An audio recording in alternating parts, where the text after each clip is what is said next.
Hello. How is everyone? I brought something into the office to elevate my ankle. So I'm hoping that today my foot doesn't fall asleep, because that's actually what's been keeping me from streaming, is the pain in my leg. And when my foot or my leg falls asleep, I get very, very, very crabby. And I want to wrap everything up. Hi, Judy. How are you? Hi, everybody. So let's see. So this video crossed the threshold. Oh, that's okay, Anna. The little elevating thing was within my eyesight, so I couldn't make an excuse for not bringing it into the office and elevating my ankle. Hello, everybody. It's good to see everybody. So I discovered recently that 2025 is the year of the snake on the Chinese zodiac calendar. And I thought, what an interesting coincidence that within, a week, 2 weeks, we have iDubbbz snaking his former friend, or his former friends, the Kleins, Ethan and Hila. And now we have Rich Lux snaking Peter Monn, and we're going to make our way through this video, and we're going to try to figure out if Rich Lux has a legitimate gripe. I have already watched the video, and I have to say that I am baffled but not surprised. I was trying to pick out a nugget of legitimate anger, or a legitimate reason for Rich to be angry at Peter Monn, and I couldn't quite figure it out, although I think that I put my finger on it, and it is a reason that is so absolutely trivial that I am astonished that Rich Lux would take to YouTube to denounce Peter Monn for something so absurd and unimportant. But then again, I haven't watched Rich in years, okay? I unsubscribed from him after the falling out with Luscious Massacre, and he did Luscious very dirty. So I know that he's fallen out with a lot of people, and quite frankly, I am not surprised. Given his behavior, I mean, I have to say that when I first saw this video, I thought that it was a prank. I didn't believe that it was real. I thought it was a parody. I could not believe that we have gotten to this point, because you have to understand, I was a fan of Rich Lux when he was still living with his parents, and he was sitting in front of that shelf that had those crappy Michael Kors bags in the background, where he had those handwritten notes that said Chanel or Louis Vuitton. And I thought it was hilarious. I leaned into that gag, and I thought it was a very, very clever idea. And then when he went out on the hunt for Sanders Kennedy, remember that, when Sanders vanished? And he was like, Sanders! And he was screaming around town. I thought that was hysterical. I loved it. And somewhere along the way, Rich Lux lost himself. It happens to people. You start to make a few bucks on the platform, and you forget who you are. You forget where you came from. And I have noticed that Rich Lux has nearly 500,000 subscribers, but his view count is quite low. And it doesn't match up to the number of subscribers he has. So I don't know if they're dead subscribers. I don't know what's happened to him.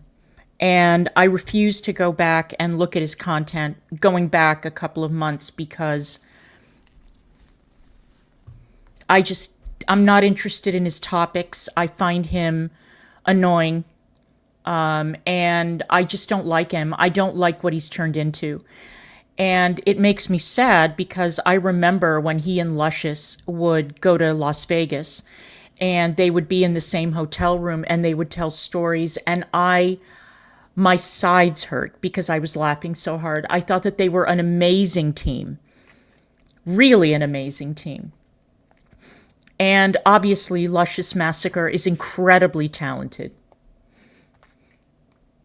Oh, really? Somebody Somewhere? That's hilarious. Yeah, I remember that video. They were so funny together. They were such a natural comedy duo. And I don't know what happened. I don't know if Rich got jealous of Luscious. I don't know. Was it because of the tummy tuck? Oh yeah, it was actually. When Rich got his tummy tuck and he expected all of his friends to wait on him hand and foot, and Luscious was like, no, I've got my own life. Thank you very much.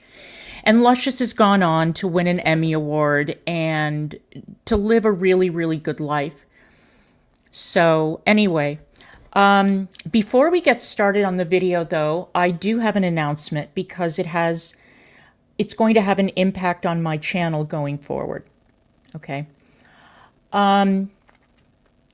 It appears that I have had a recurrence of my ovarian cancer. Now, well may you ask, how is it possible for somebody with no ovaries, who doesn't produce estrogen, who had everything removed in 2013, how is it possible for there to be a recurrence? Well, I didn't know that this is a thing that happens. Apparently it does, and it's happened to me. I am very fortunate because it is a low-grade cancer. It is localized in one area, and the oncologist gave me a very, very good prognosis. He said that once I've had surgery and chemo, I will once again be in remission and that I will be absolutely fine. So the prognosis is not as grim as it was in 2013. And I'm very pleased about it, although having this fucking cast on my ankle and having to now deal with this cancer diagnosis, it's a real bummer. It really sucks. But I'm not afraid that the way I was in 2013. In 2013, I was terrified. I'm not afraid. I'm in very, very good hands. At some point in the next couple of weeks, I will be having surgery and then I will be having chemo. And I'm letting you all know because why the hell not? And because once I start going through chemo, I will yet again go through chemo brain and I will become forgetful and I may be very, very ill because it's the same chemicals that I had the last time. It's carboplatin and Taxol, but it's going to be a much harsher method of administration. The last time I did something called the Japanese protocol where the carboplatin was divided into 3. So I would go in once a week and I would get a third of the carboplatin. I would get a third of the carboplatin and then a third of the carboplatin and the Taxol. And it was a very gentle regimen that was really meant for people who were still in the workplace. And that's why I picked that one. This time around, I am going to have both chemicals infused on the same day, which means that my toxicity level is going to be very, very high. I think that I will probably start losing my hair and probably start getting very, very foggy brained after round 2.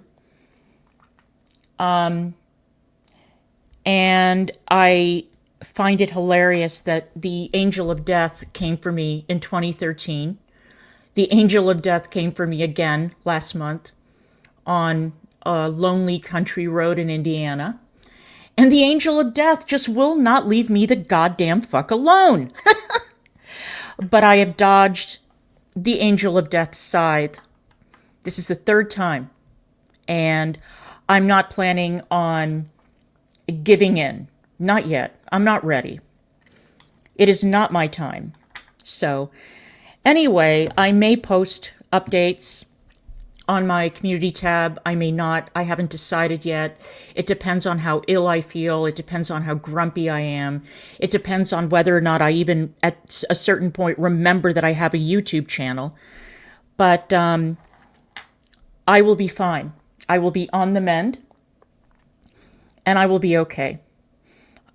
We have spent a very tense couple of weeks waiting for the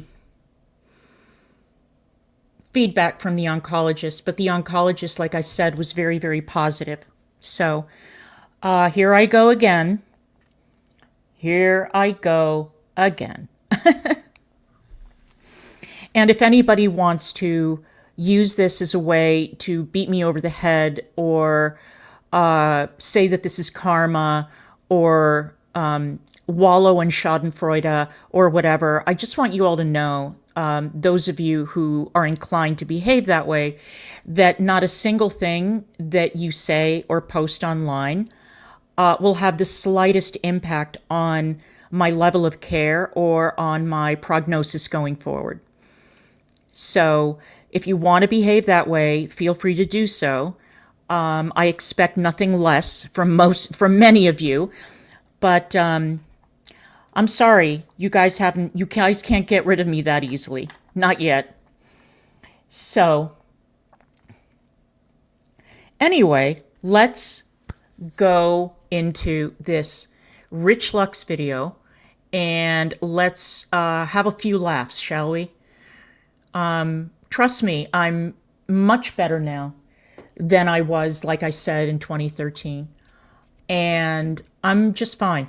So I'm just waiting, I'm waiting for that go code. Okay, now it's time to go to the hospital. Okay, now it's time for chemo, blah, blah, blah. So anyway, hey, T-Girl.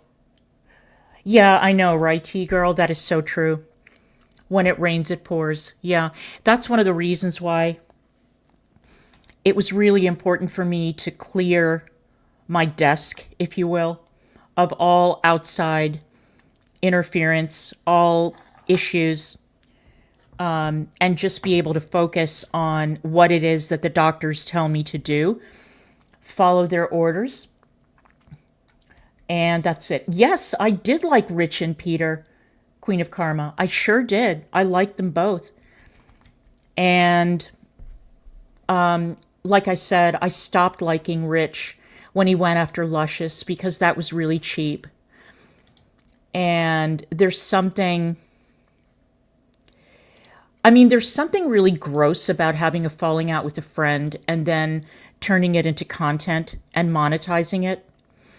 There's something even worse about having a falling out with a friend and then monetizing it when that former friend is going through a really, really bad period. When they're sick, when they're not well in whatever way, when they're depressed, when, you know what I'm saying. So it's really gross, and I guess that in this particular drama gossip community, this behavior is routine. I don't sign off on it. I think it's gross. So let's hear what Rich Lux had to say about Peter, and then we will decide if he has a legitimate beef or if he doesn't. Let's go. Thousands of messages about what happened with me and Peter Monn. And I didn't really think that much of it until I got messages from big creators wanting to know what happened. And I was like, oh, people actually care? Oh, so I boy. put out this tweet, and I basically just called Peter Monn a snake. Because he did something that I felt was very snaky. I didn't agree with it. And so I was just like, you know what? Fuck Peter Monn. I blocked his ass. I blocked his phone number so he cannot call me or text me. I blocked him on some of my social media. And I just want to say this, right? I consider Peter Monn a friend. Not anymore. And I'm at the point in my life where if I feel like somebody's moving differently or they're moving snaky or they're not making me like, I'm just like, fuck, get off, whatever. And so he's done a few things that I just felt like, nah. And y'all are gonna say, well, how come you didn't talk to him about it? There were some instances where I brought it up, and it's not the first time I blocked his ass. And I was like, you know what? It's so frustrating, right? And if a friendship feels like you have to like pull and work a lot toward, it's like a friendship should just be easy. A friendship should be effortless. And you know what, Rich? You know what? It is really gross that you decided to make a video about this, and not just one, by the way. He's made several videos since he released this one. And they're getting more and more ridiculous, and the comments under the videos are not kind. They've been overwhelmingly negative, with people saying that they're very disappointed because, to a certain extent, Rich Lux and Peter Monn share an audience. You know, why isn't it possible for people to stop being friends in private and just keep it that way? Why can't you just work it out behind the scenes? You know, why can't you just agree to disagree? Have a mature communication with that person and not feel compelled to bring it to the goddamn internet. Why is that? Why is that? I think that in Rich Lux's case, he was desperate to get controversy, views, and all of that kind of stuff. But it's really unseemly, and it seems to happen all the time with this particular group of people. Dustin Daly, Nick, Dustin, Nick, Rich, Peter. It's like, you know something, if somebody shows you who they are and you decide to cut ties the first time, just leave it at that. And don't keep on bouncing back and forth because it's utterly ridiculous. And with Peter Monn, there were instances that I was like, this doesn't seem okay. This doesn't seem right here. This doesn't seem for me.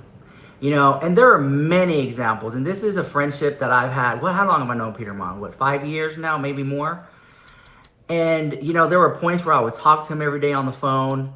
There were points where we didn't really speak at all. There were points where we had disagreements. There were points where we I'm going to speed him up. Eye on things, and we did see. But I've always just felt like there was like something sneaky under the table about it. Really? That if I was telling him something, that he would tell other people, you know, something. And I always felt that.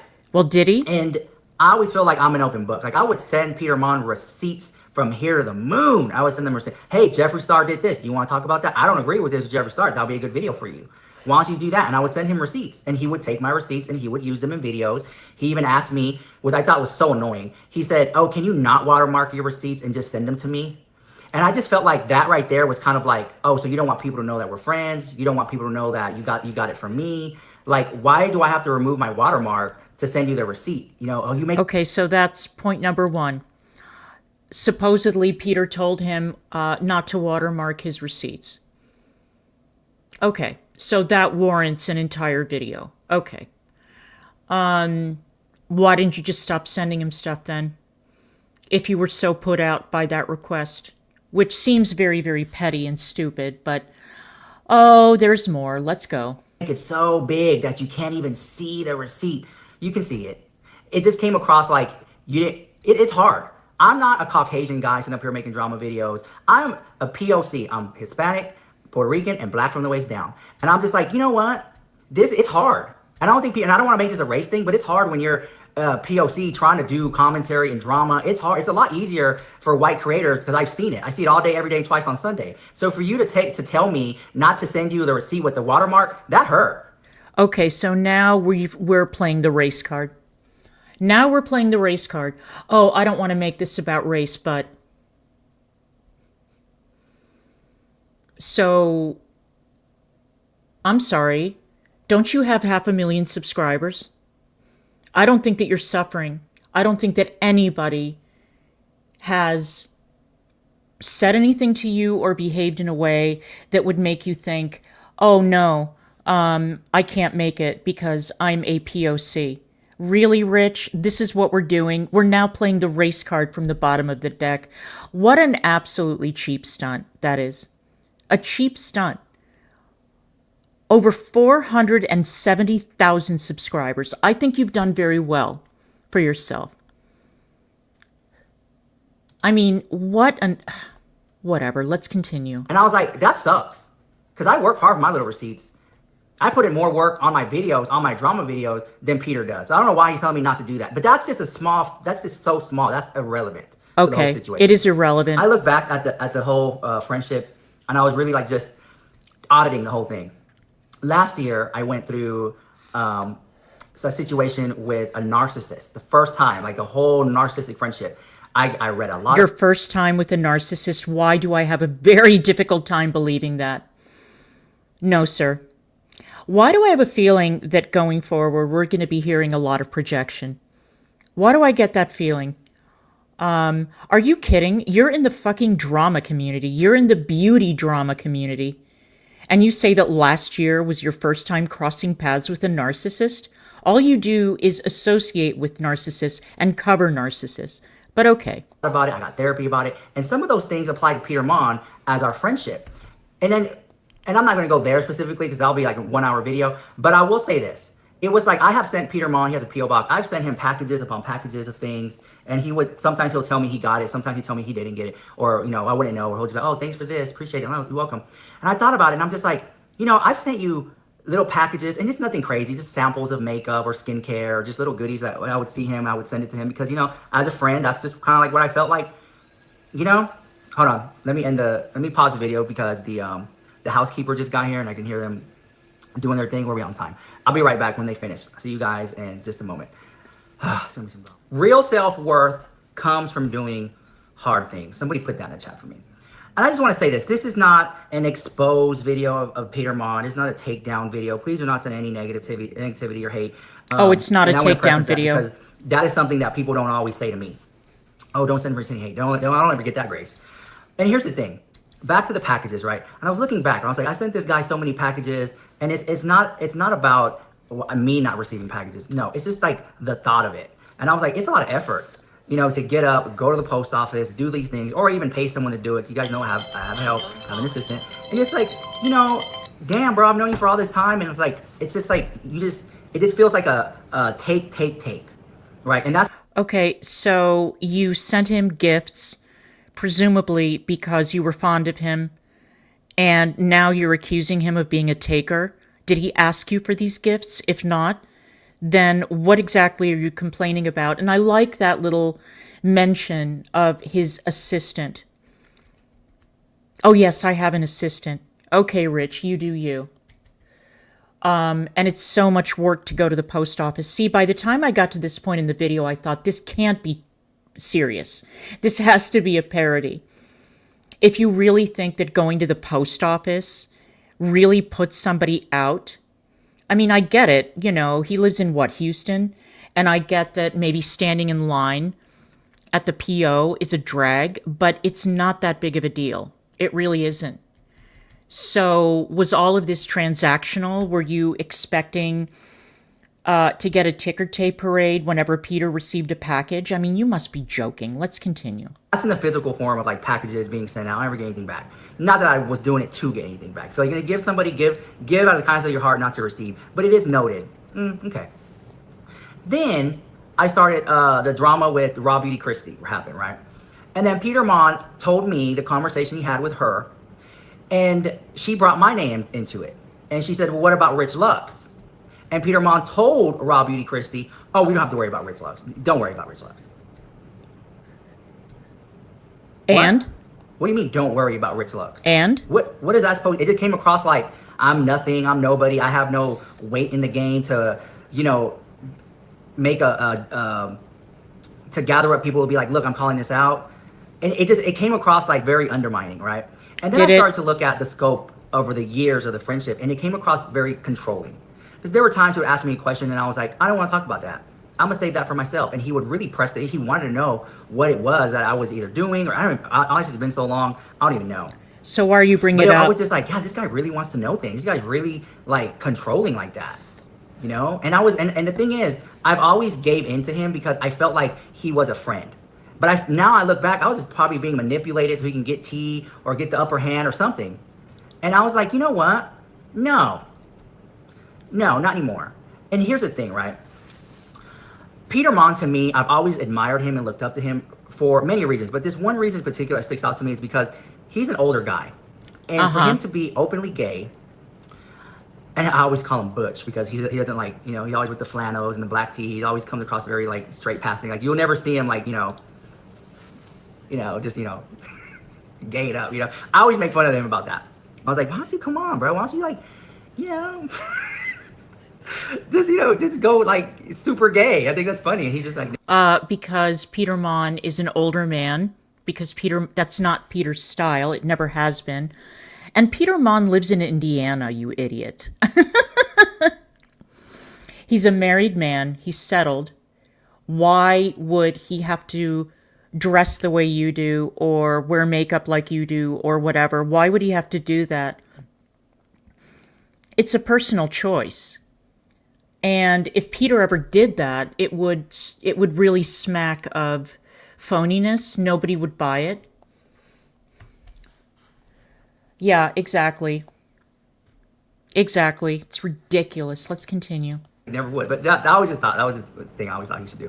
But anyways, he's special because there's not many people like him in the community that I am where I can talk to somebody who is an elder.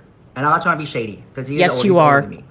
And it's special because back in the 80s, early 90s, when HIV was running rampant, HIV and AIDS, and it took away so many people's lives in the gay community, it is a generation that I feel is lost. And there's not many people that were around during that time. You know what I'm saying? And so I always felt like, this is so cool. Here you have somebody with some wisdom. Here you have somebody that can let me know things, you know what I'm saying, and pass down information. I always thought that was like a special thing. And it's a conversation that I don't feel many people have. And it's one I feel like whether you're LGBTQIA plus, it's a conversation that like they're not what I got founding fathers or the one before us. There's not many of them because that passed away because of the epidemic. No, what happened was that younger gay people decided to shut down older gay people. They turned on the older generation. The older generation said, would you please not use the word queer? It's a smear. And we have very negative associations with that word. And the younger gay community said, go fuck yourself. And then, of course, queer was co-opted by straight people trying to be interesting who call themselves queer, whatever that means. And there was a big generational divide when it comes to the trans issue. So older gay people, whether it's Fred Sargent or others, were really alienated and ostracized by the younger gay community who think, because all younger people think they know more than their elders. That's what happened. It's not that AIDS wiped out every single gay man in the 1980s. There are plenty who survived the plague years and who would be more than willing to have a conversation, but they're met with hostility and judgment and told to fuck off. So, after a certain point, you take the hint. Pandemic, however you want, So I always found him special in that sense because I feel like he would always just, his viewpoint and scope would be from a different angle, and I always value that. But then like I'm looking back and it's just like, you're pouring into a friendship and it's not poured back. And so I'm just kind of left like drained a little bit. Okay. Even at the slightest. So then we get to the Michaela Nogueira situation and he made this video and we'll get to that in a second. I texted him and I'm like, look, this is piling up. Now over on TikTok, I'm about to hit 400,000 followers over there. Here we go. Up. I make more money on TikTok than I do on YouTube. Okay. And I've been following Michaela Nogueira and the lies, the hocus pocus that she's doing, and the I love it so much, and I'm like, you barely even use it. It's your first time using it. What do you mean love it so much? And I'm on that ass, right? She literally is Jaclyn Hill 2.0, and I'm looking at it and I'm like following it. I'm like when someone the people make videos and they're like, well, I don't really know too much about this, but here's my 2 cents. No, I know the name of her dogs. I know stuff that people don't even know about her yet that's about to come out. Okay. Right? I'm on it. There's a whole community of people who are like waking up to the fact that they feel slighted by this creator. And Okay, this is not new, all right? People have been calling out Michaela Noguera for a very, very long time. And yeah, Rich is on that ass. Great. So are other people. Big fucking deal. Everybody knows that Michaela Noguera is a liar. Everybody knows that she's extremely deceitful. Everybody knows that, her product recommendations can't be trusted. Everybody knows that, okay? She has a huge audience. And, I mean, I don't understand. Like, I don't get what it is about TikTok that has an audience that's more pliable, maybe. Maybe it's a younger audience, whatever. But you're not the only person who has noticed that Michaela is shady. You're not the only one. And nice way to slip in how many TikTok followers you have. That was cute. I caught that. And I'm like, I'm on it. And so then the situation comes where she makes a video about her husband being in rehab. Okay. And this is where Peter Monn really pissed me off. Oh, no. Like, he really just like, I texted him. I have the receipt. I texted him. I'm like, look, she had said this. And his response was like, Like, I already knew that he did not even agree with what I was saying, nor did he say, well, let's talk about that. Let's get on the phone and let's talk about why, let's have a discussion, Rick. No, he's just very passive. But then in his videos, he'll mention he talked to this person about it. He talked to that person, 2-3 hour conversation, this person, not me. And I've always stood up for him. I've had his back. I have been a long-term friend. I've never made a video about him. I've never dragged him through the mud. And the worst thing Wow, what a prince. I've never made a video about him. I've never dragged him through the mud. So what do you want, a ticker tape parade? That's the way it's supposed to be. But I guess not in this community. I guess in this community, that is like some badge of honor. whatever it is, just stay silent. Because I didn't want to get involved. And even then, he dragged me into that. Y'all remember that a couple years ago? No. And it just always came across like, oh, I'll apologize to Rich in private, but I'm not going to do it in public. That's the kind of vibe I got from that too. But the Michaela situation is a hot topic because she came on camera. She said her husband in rehab. And I made a video. I felt bad for her. I made a dedicated video. And I was like, I feel bad for her. I wish Cody peace and love and strength to get through this difficult time. And then my next video, I was like, all right, so let's talk about the elephant in the room. She's sitting there holding up a package of her product front, face, and center. It comes across disingenuous. Trisha Paytas even made a video, and Trisha Paytas said, quote unquote, I do feel it's disingenuous to promote a product on such a serious topic. That is what Trisha Paytas said. I don't think you know what disingenuous means. That is just my guess. Okay, so she used her husband being in rehab to market her products. That would absolutely not surprise me. That is who she is.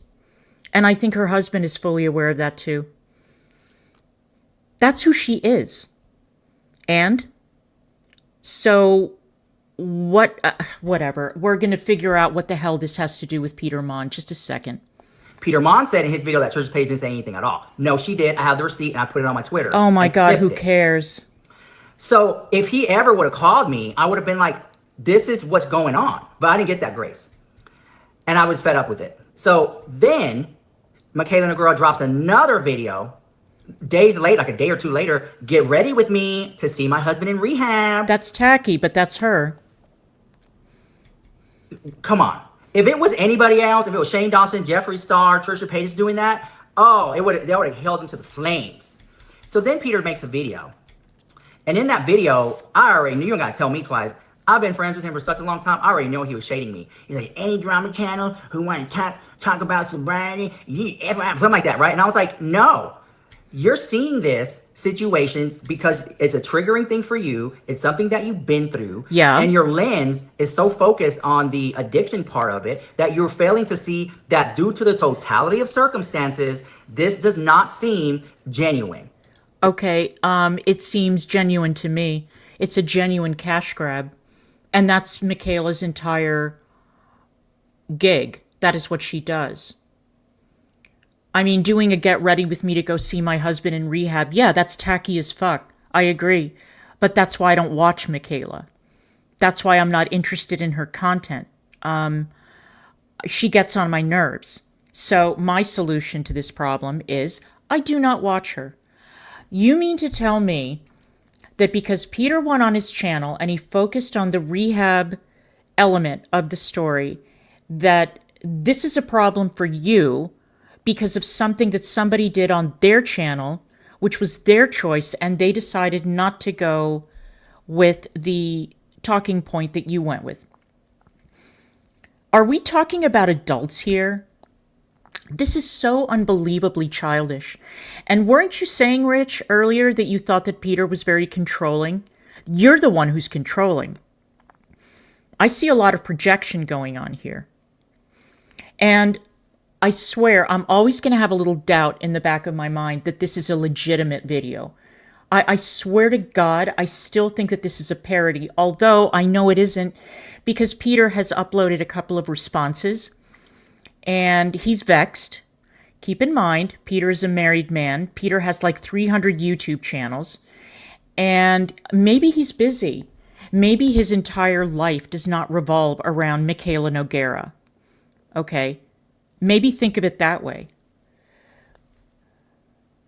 Oh my God. It doesn't come across like that, based on so much stuff that she has been doing. Uh-huh. And it was like he gave her a pass in that video. And I was like, so you made this whole 1 hour long video about it and didn't even talk to the #1 Michaela Nogueira call out channel. Oh, for God's sake. Wow. And it's like, you ever just have a friendship? I'm going to drive it home right here, guys. Here we go. I'm going to drive it home right here. Get ready. Oh, yeah, before I forget. We have members now. You can click that join button and become a member. Be a sneaky snake today if you feel so inclined. Do you ever just have a friendship that you just feel like they're not including you in things, or you feel left out because you, like, this whole video stems from me viewing Peter Monn up here as a friend and him making me feel like he views me down here. Okay. And if I ever feel that way, I'm walking away. Okay. Before, in the past, I used to try to, like, well, you know, let me be a better friend. Maybe I can do that. Maybe I can do that. Maybe I can be a better friend to this person. They could value me more or appreciate me more and things of that nature. And this isn't something where somebody in the comments is going to sit here and say, well, he's been through so much. He had an accident and he had this and he had that. No. I'm talking about friendship I've had for years. And I just... Sir,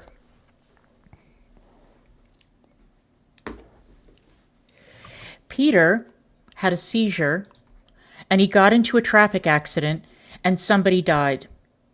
Do you really think that that's something that you recover from in a couple of weeks, a couple of months, a couple of years? Maybe his priorities have shifted, you know? Maybe he developed a new outlook on life. And that outlook on life does not prioritize the Michaela Nogueiras of the world. Maybe that's it. And I'm going to go out on a limb. Yeah, Peter did make a response video. I'm going to go out on a limb. And I'm going to say that Rich Lux is someone who strikes me as very, very lonely. I don't think that he has friends in real life. I mean, friends, you know? I think that there is absolutely no one in his immediate circle in real life that he doesn't pay to be there. Whether it's his personal assistant, whether it's, you know, shelling out money for drinks or meals or, you know, giving out gifts and stuff like that. I think that Rich is probably surrounded by people who use him. I do. This man does not know what friendship is. He doesn't know. And he's made that abundantly clear over the years. Again, what I said in the beginning, what he did to Luscious was absolutely unforgivable. And Luscious was a real friend to Rich. And it makes me sick that now he's doing it to Peter, literally out of the clear blue sky. So let's continue. I always have felt that way. I valued him as a friend so much, I just don't think that I got that same value back in return. And when it comes back what does that to mean? The ROI of it, which is the return of investment, my time, which is very priceless, I don't feel like I got an ROI back with him. Oh. In essence, I just felt like I felt tossed aside as a friend. Oh. And this is why I'm making this video. And I didn't even want to make this video. I just put the tweet out because I was so pissed about it, which is, if you look at the canon of my behavior, I rarely go on Twitter rants. So you really got pissed me off to get me to make videos about people. You know what I'm saying? I don't even talk about people in my personal life on here. Most of the time, I just walk away. I'm the type of person that if I'm having a conversation with somebody and I feel like it's low vibrational, I just turn around and walk away. I don't got time. Okay. Right. And so people are going to sit here and they're like, well, I never liked Rich Lugs. Rich Lugs is mean. Rich Lugs, people say that have been around me, that knew me, but they don't ever tell you the tea how I got to that part, how I got to that part of telling people to F off. I've stayed very quiet for a very long time. And no, I'm not in some new era where I'm calling out people. No. What's right is right, what's wrong is wrong. If someone does me dirty, I just walk away and let karma do its thing, because karma is real.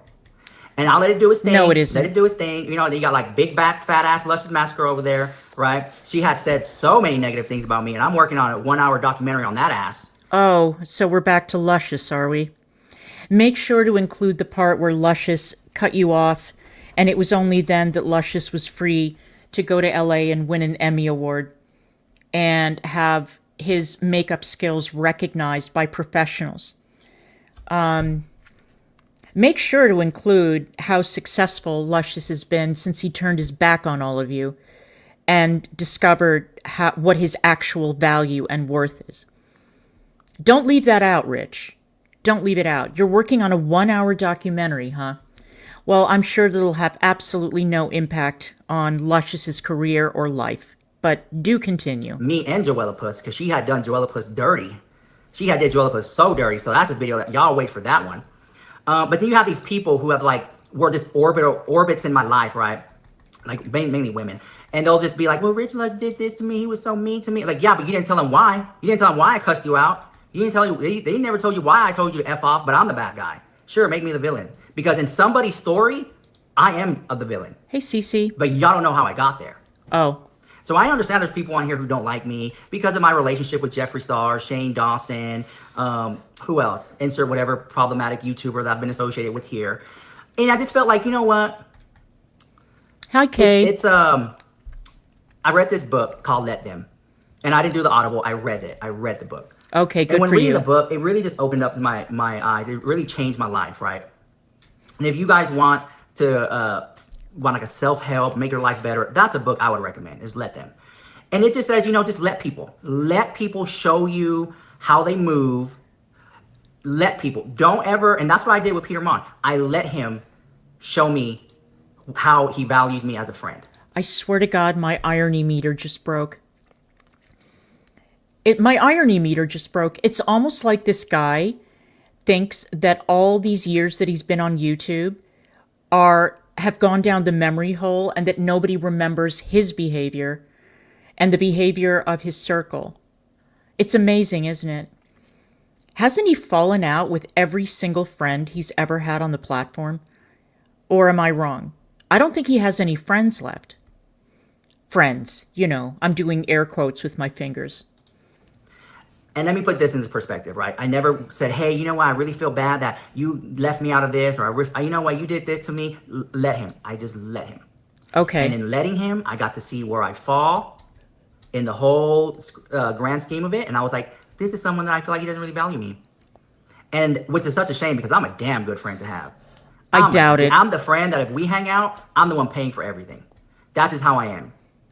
Don't worry about it. I got it. Don't worry about it. I just always been that way. I got it. Don't worry about it. I got it. People know they invite me. They already know I'm gonna pay for everything. It's annoying because you get used, but I learned how to clock it. I know the snake. Okay, so that proves the point. He buys people's friendships. That's what he does. Oh, and you get used. Well, no fucking kidding. As I said, I think we're looking at a very, very lonely man here. A very lonely man. I don't think that he knows what a real friend is. I think that he has completely lost touch with reality, and his entire life is anything having to do with the internet. Clicks, views, money, material possessions, everything. And it's really sad when people get to that point. It's really, really sad. And I just felt like Peter Monn didn't value me as a friend. I feel that. And there's people are going to say in the comments, well, you couldn't handle this off screen. No, I'm done. I'm done. You know, I'm done with this friendship. I'm done with it serving me no purpose. It no longer serves me. I'm just going to let go and let God. I wish Peter Monn the best. And there are so many other instances that I just felt kind of slighted or betrayed that I'm not even going to put in this video because it's not in my heart to do that. Oh, I see. But now that we're talking about certain things, it's just like, you know, and I had a one conversation with him, and I'm just like, you know what? It really bothers me, Peter, that like I send you these receipts, but you don't ever send me receipts. But then you'll make your videos. And he's like, well, you know, I'm barely on my phone, Rich. I don't do this. I don't do that. And it's like, I'll try. And it still wasn't like, I never got hardly any receipts from him. And it's like, you know what? Like for me to find receipts, it takes time. And I'll be honest with you guys, I may be hyping it up more than what it really is, but you know, I do have help. I have guys who I hire to help me run the day-to-day. And I get a lot of hate for that. Like, why do you have an assistant? If you ever had an assistant, bitch, it is badass. Is it? Hands down. Especially if you can brag about it online. So there are people who are physically here in this room right now, who are like, hey, I saw this. This is a good topic, right? They'll watermark it or not watermark it. And I'm over here like, oh, let me send it to Peter. I'm thinking of him. Let me send it to Peter. This will be a good video for him to make. You know, and it's always the opposition. Because like sometimes like you guys know, I love Jeffree Star all day long. I love, hands down, I think Jeffree Star's badass. I know he's problematic AF. I know. Okay, so if you've got this huge team of assistants who are doing work for you and gathering receipts, why the hell would Peter need to send you anything? It sounds like you've got all the ground covered. You know, you pay these people, they dig shit up for you, and you show the stuff on your videos. So what do you need from Peter then? Peter is not your research assistant. And Peter has a life, and maybe Peter doesn't spend the entire day digging up dirt on people. Maybe he doesn't do that. Maybe he's spending time with his husband. Maybe he's traveling. Who the hell knows? But I don't understand, like, why is this a point of contention? It makes absolutely no sense. You guys, so far, I have heard not a single thing where I would say, wow, Peter, what a jerk you are. What a terrible friend you are. How could you be so rude to your friends? I haven't heard anything. I've heard something about watermarks.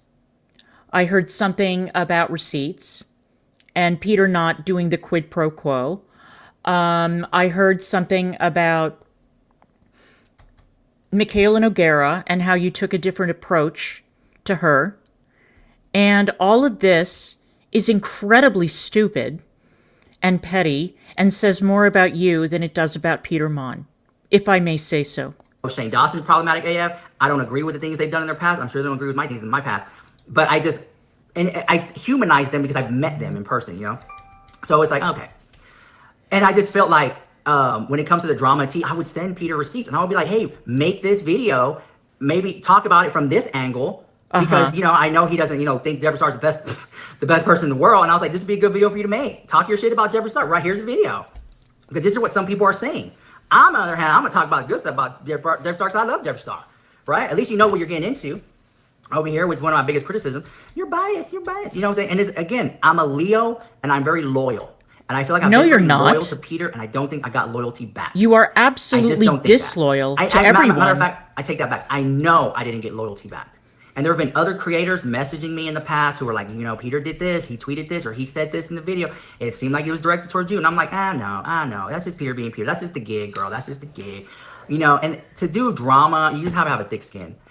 And I'm at the point where it's like, I have let people in my home who have turned around and made videos about me. Like, I'm the bad guy. I'm some horrible person. I have had people I have given thousands of dollars to because they needed help, who have turned around and made videos about me, talk shit about me. You know what I'm saying? And it's like, and that's what you guys don't see. And what gets put out there is that I'm the bad guy and I'm the villain. And I live for it. And I love it. You guys know I'm a little clout goblin. I love it all.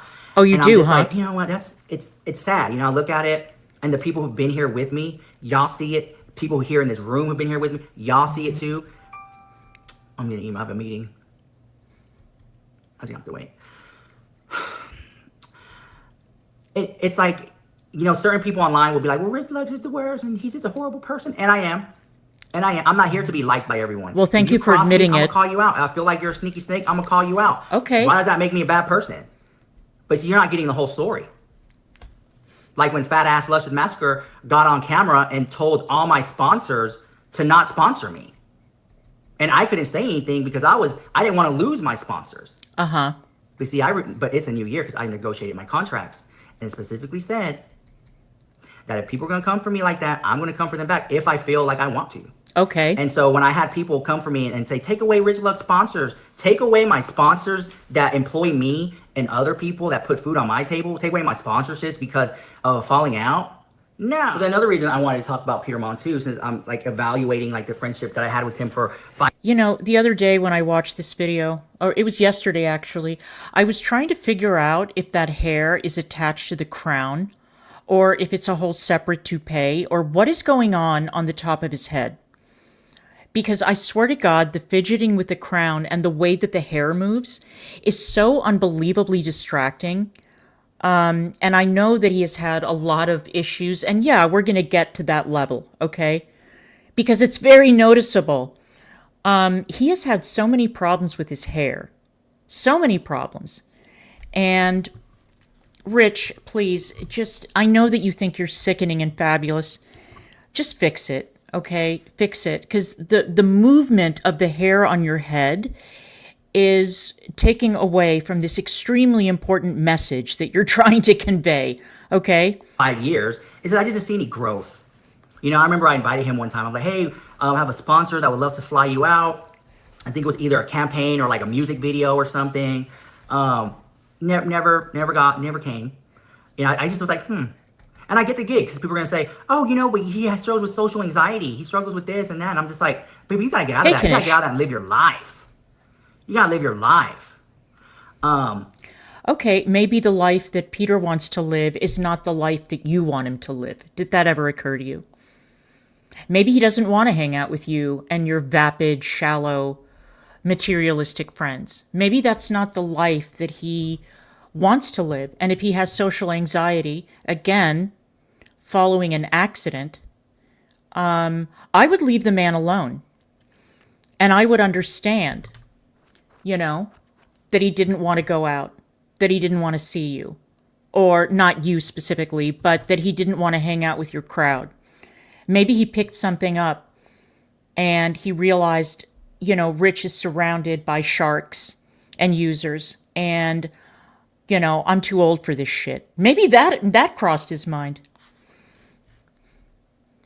But I swear to God, the controlling aspect of this and the irony of him calling Peter controlling, it's hilarious. He has not given a single example of how Peter is controlling, but I see this one being very, very controlling. Let's continue. And how it was just such a shame, right? And when I said I haven't seen any growth, I haven't seen any growth of him. Like, it just seems like a very, like, he always have to be in control of situations. And I always tell people when I meet people like that, I'm like, relinquish control. Like, it's you having to have control over something is because of maybe a trauma you had in your past as a child, maybe something your mother or father in that situation. So you're parlaying you being so controlling in as an adult to survive, when in actuality you don't have to. And that's something that I've done. I've done a lot of shadow work. And what that means is when something triggers you in your day-to-day life, you find out, why does that trigger you, right? Okay. Why is this an issue, right? And one of my biggest triggers that I've had, that I've got shadow work done for, was the fact of feeling like when you value somebody as a friend and they don't make you feel included in things, and it's like, yep, call it out and just walk away. Or sometimes let them, because then you get to see, oh, I didn't get invited to that trip. Oh, I didn't get invited to this party. Okay, let them. And I got to know where I stand. And then it's like, I value this person here. Okay, actions speak louder than words. I know how to move now.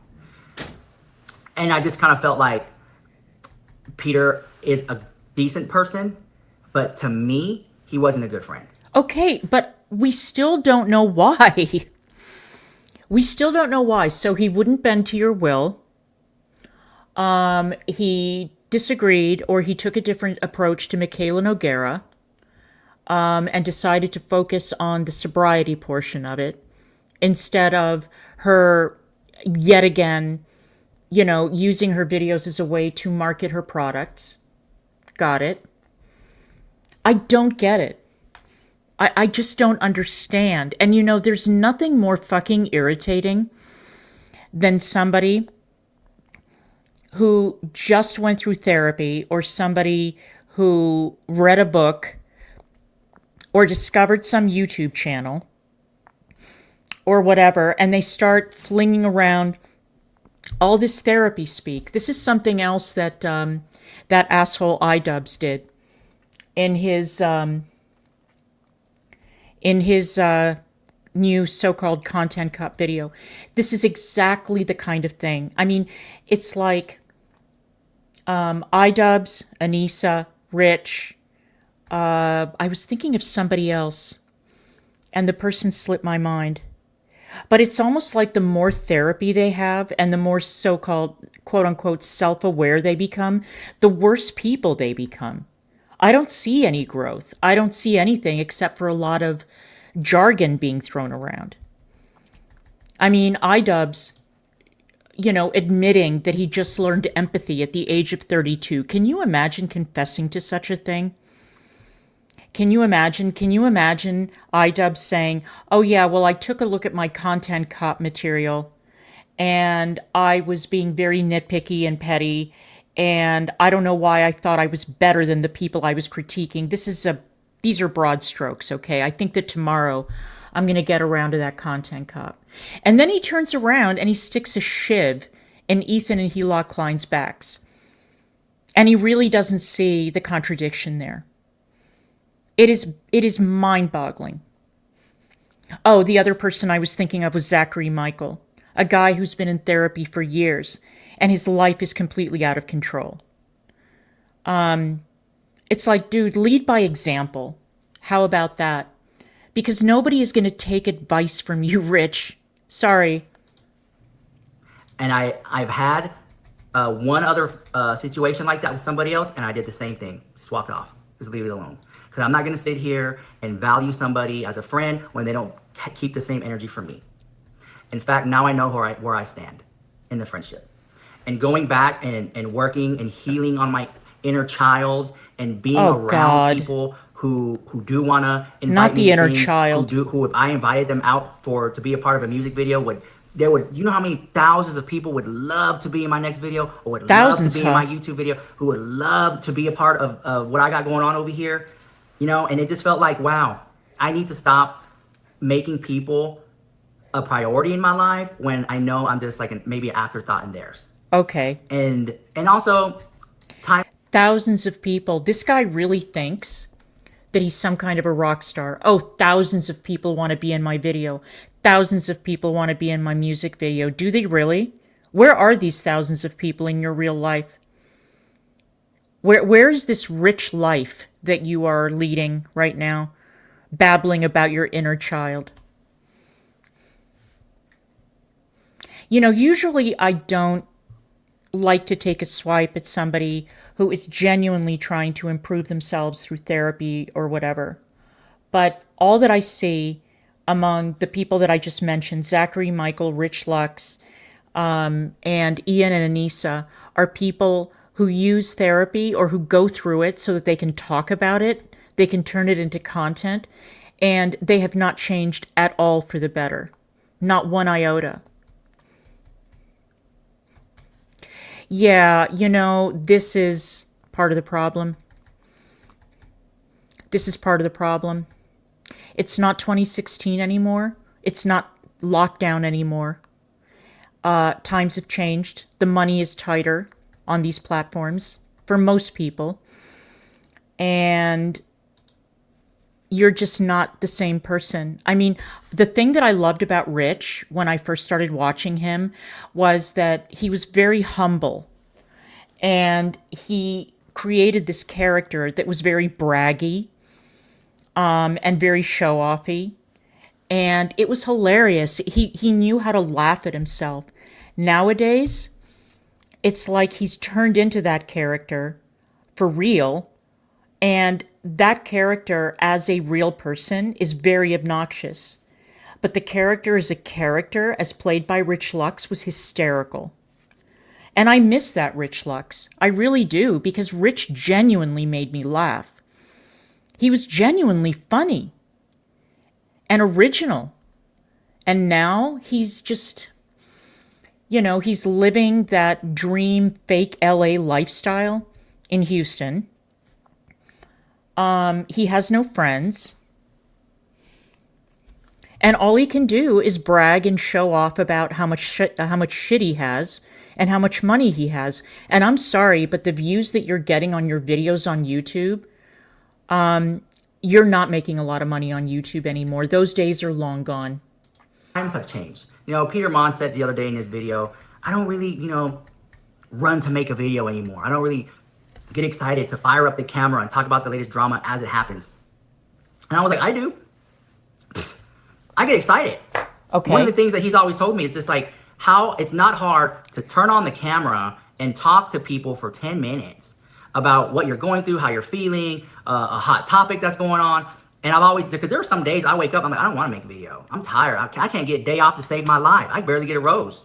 I barely get a comment, much less super thanks, much less a member. But I was like, you know what? I do it because if it was about the money, I would have stopped doing it a long time ago. But I love making videos. I love doing it. Okay. Even there are some videos I make that it's a joke. How much effort I put into some videos, and I don't even get the return back on that. I'm like, but it's okay. I love doing it. Okay. And so to talk about how that relates to Peter Monn, it relates to Peter Monn because it's like I don't think I want to be friends with somebody who's making me feel like this, but then also who's not like motivated in the work of Motivated. The guy has like 1 million YouTube channels. If anything, it appears that he has too many YouTube channels. How can anybody possibly keep that many channels running at one time? No, it's that he's no longer interested in what you're interested in, and that is perfectly okay. It's called growth. It's called moving on. And it's really sad when you decide that you want to take a different direction in life, or you want to cover different topics or whatever, and there are people who are like, no, don't do that. Don't leave us. You have to stay here with us.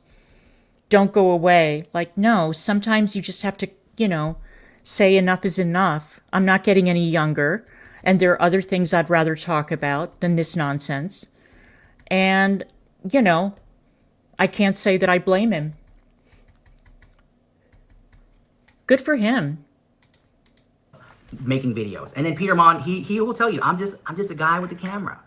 And I always told him, take it serious. You're a brand. I always tell him, like, take it serious. You can have your own Peter Monn talk show. Take it serious. So I don't think he really took it serious. Like the thing. So let me tell you what I have done. So I have. Oh God, here we go. United States of America. We are trademarked. So right, that whole gig. I recently moved, so the thing fell.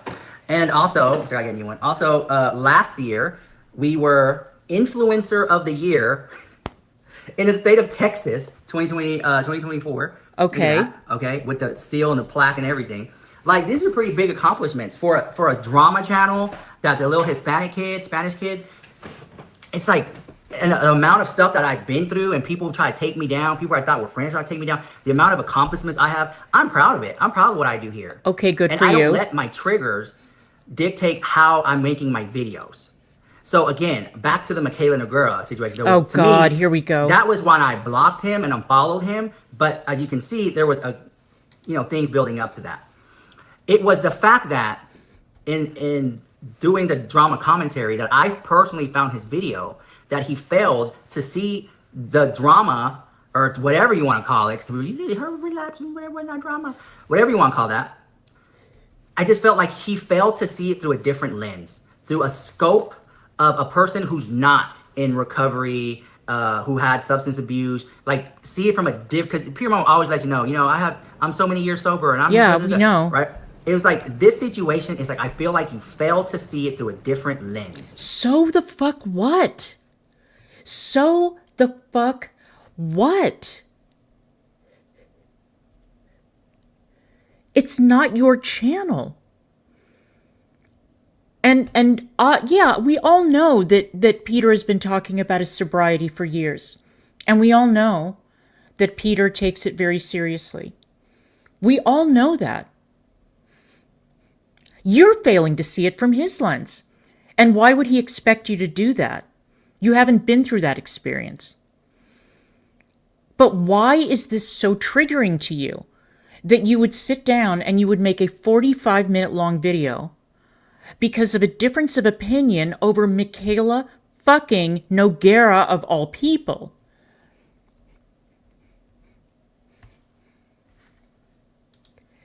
He's had a lot. You can tell. You can tell. I mean, he had the whole situation with his teeth. And that was very jarring when he first had his teeth done because he got the huge, oversized, like super, super whiter than white veneers. And yeah, he's had a lot of work done. Obviously, he's had his lips done. I think he's had his nose done. But yeah, you can tell that he's had a lot of work done. And fine. Okay? Because this is the person that he is. You know, he's a very, very insecure, unhappy, lonely person.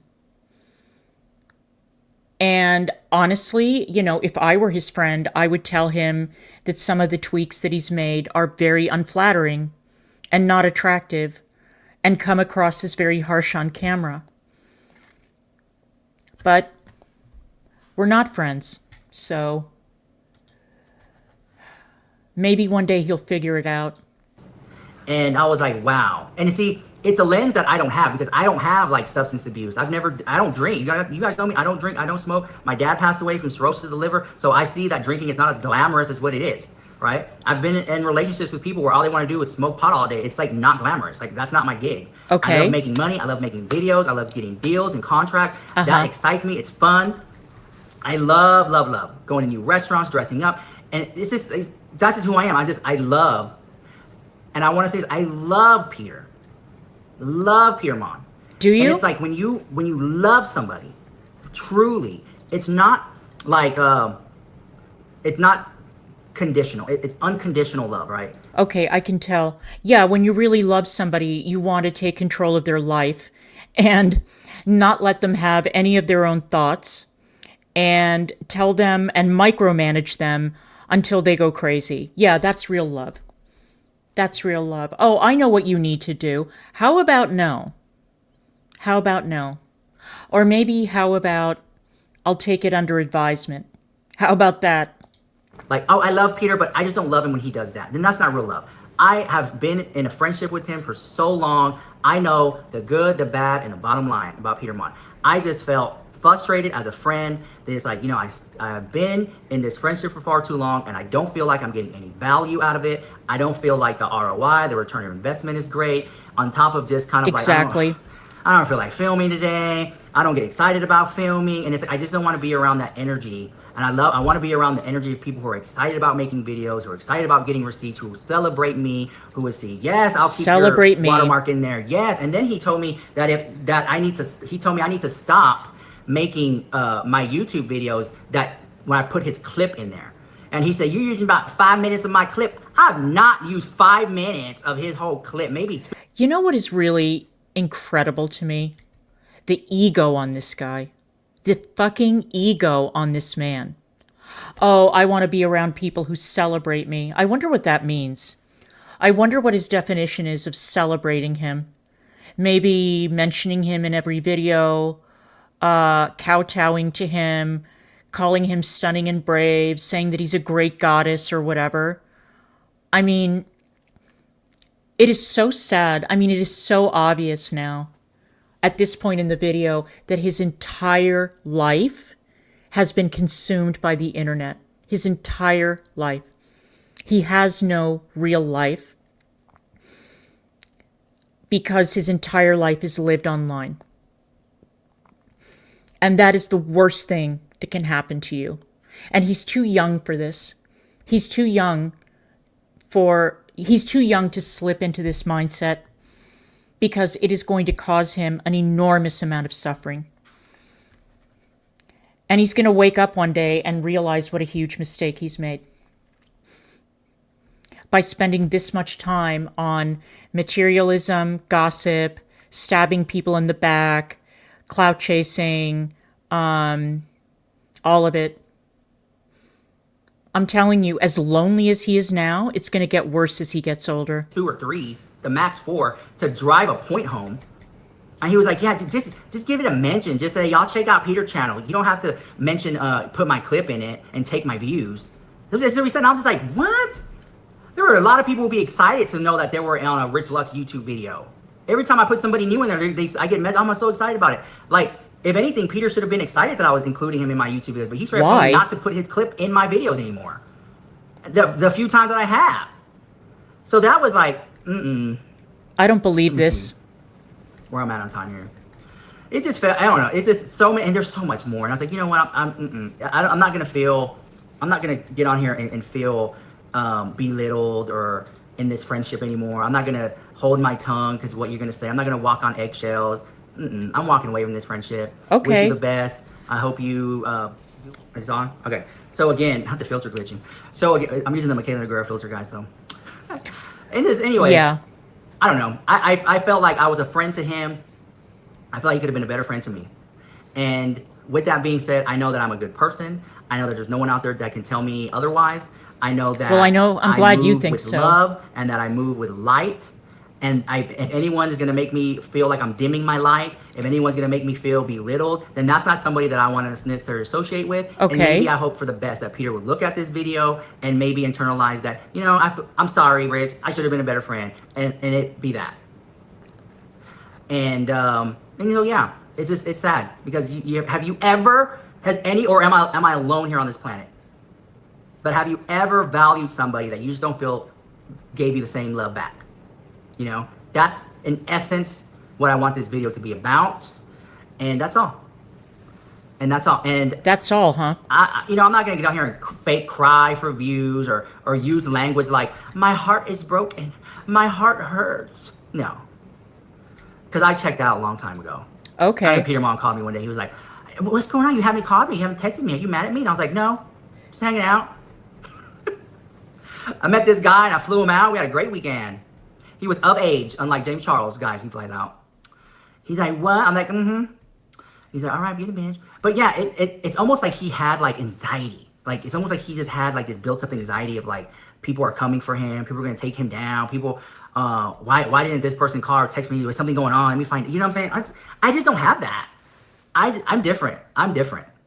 You know, and again, I just wish that Peter Monn would see things through a different lens and a scope when it came to the Michaela Negura situation. Oh my God. It's like every time she does something, there's always like an excuse for it.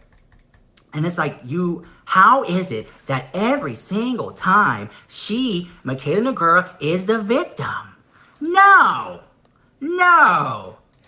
Imagine being so obsessed with a total stranger online that you cover them nonstop, and then you use that person as an excuse to cut off a friendship with somebody and then shade them on YouTube. Imagine all of this boils down to Michaela Negura because they don't see eye to eye on Michaela. That's all this is about. How absolutely embarrassing. And how much clearer a signal could you send out that your friendships are transactional, that you only want to surround yourself with people who kiss your ass and tell you how great you are, and give you, I don't know, credit for what, I'm not sure. But really, Michaela Negura has become such a huge overriding influence in your life that you are actually willing to break off friendships because of some ridiculous makeup guru with a fake accent who lies to her audience. That is unbelievable. I wonder if Jaclyn Hill ever had that effect on people. I wonder if people like actually stop being friends or divorced because they disagreed on Jaclyn Hill. This is so bad. This is so bad. I mean, we're all picking that signal up now. Either you march in lockstep with everything that Rich believes and says, or you're done. And he's going to, drag you from pillar to post on YouTube. Absolutely horrible. And I swear to God, if somebody had told me when I first started watching Rich Lux that this is where he was going to end up, I would never in a million years have believed it. Never.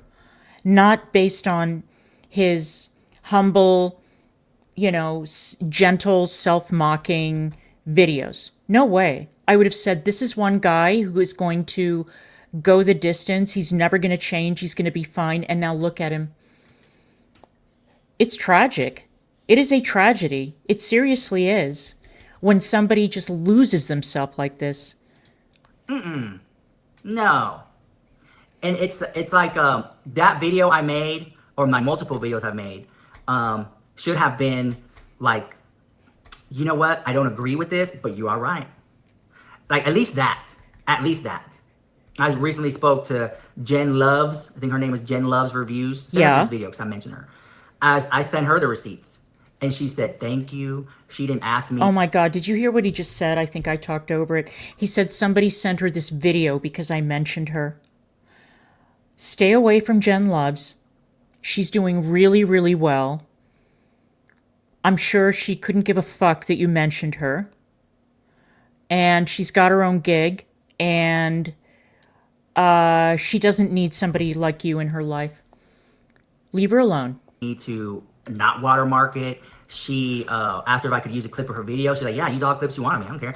I asked her to if I was okay if I sent her receipts. She's like, yeah, sure, send them all day long. And then she sent me receipts back. Wow. And she was like, I'm not going to make this video because, it's too triggering. But, if you did want to, because I'm a little bit more controversial than most people. They're like, yeah, here you go. I was like, thank you so much. And I was like, wow.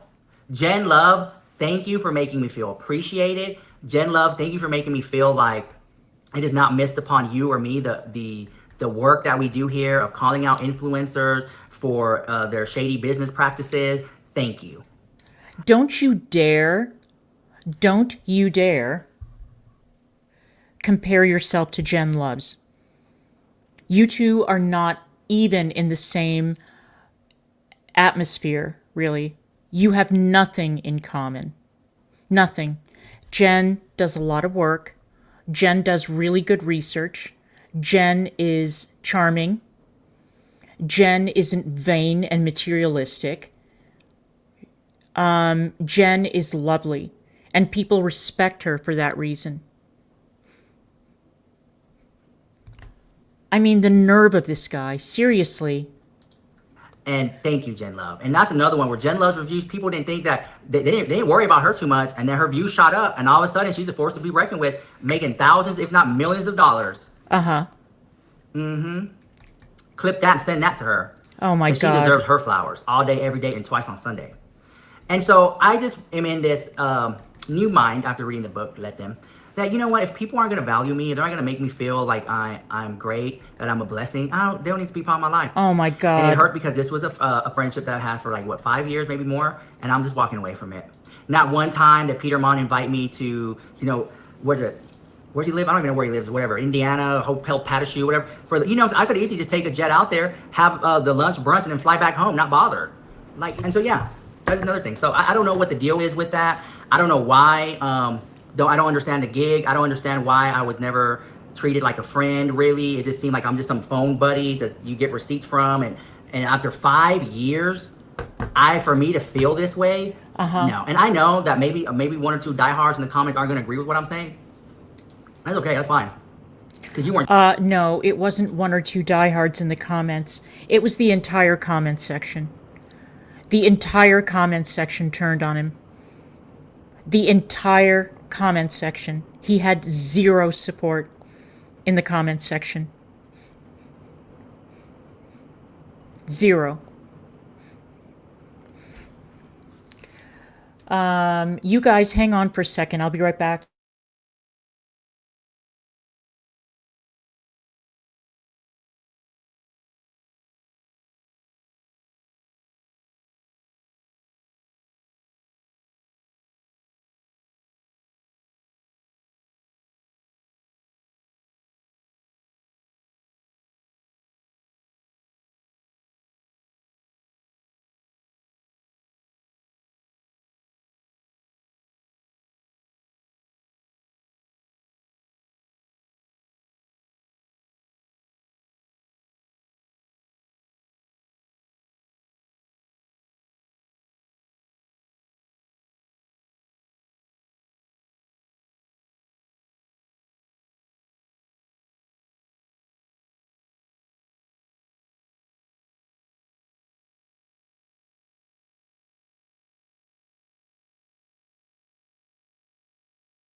Okay, let's finish this up.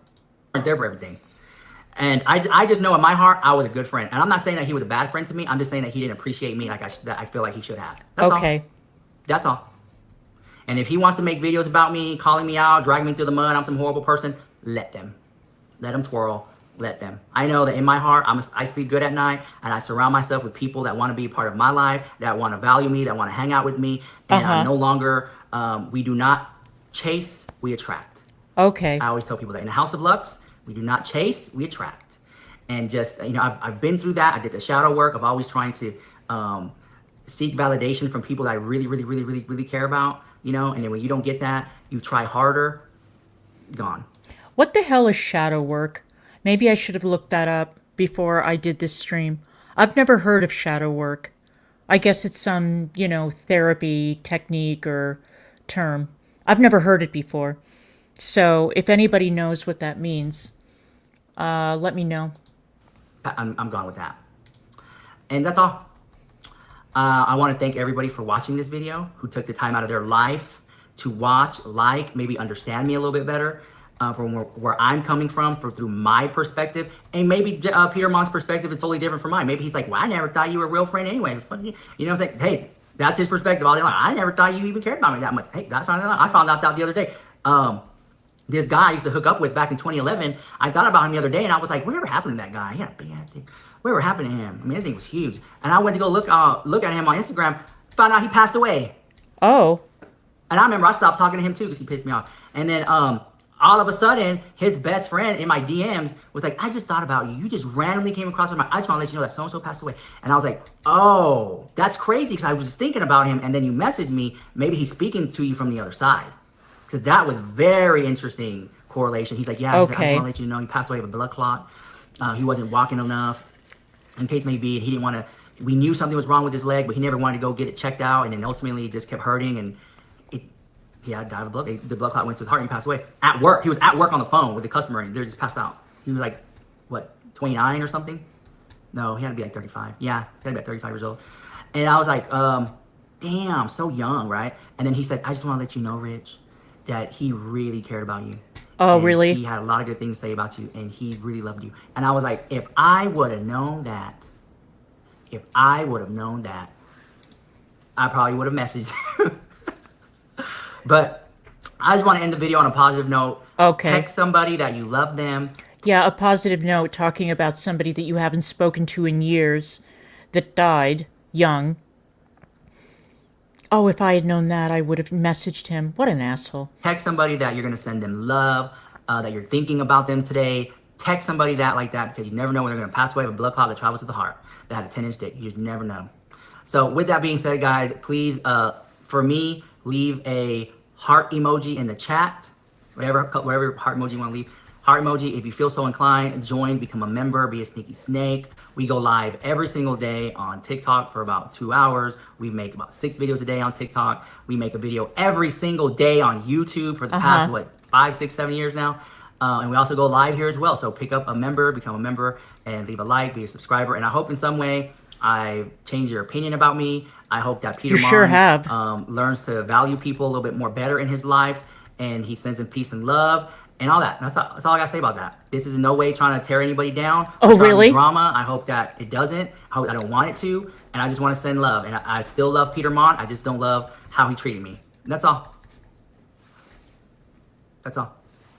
This is Rich Lux with the hottest celebrity news and gossip on YouTube, and I'll see you guys in my next video.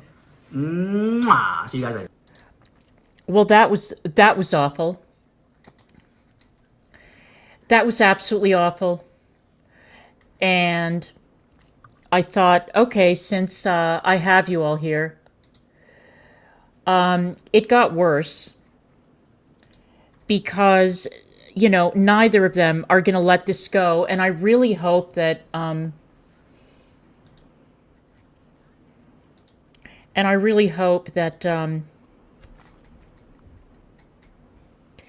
I hope that Peter drops it, because this is one of the dumbest videos I've ever seen in terms of coming up with a reason why you decided to cut ties with someone. And I guess it's not for the first time.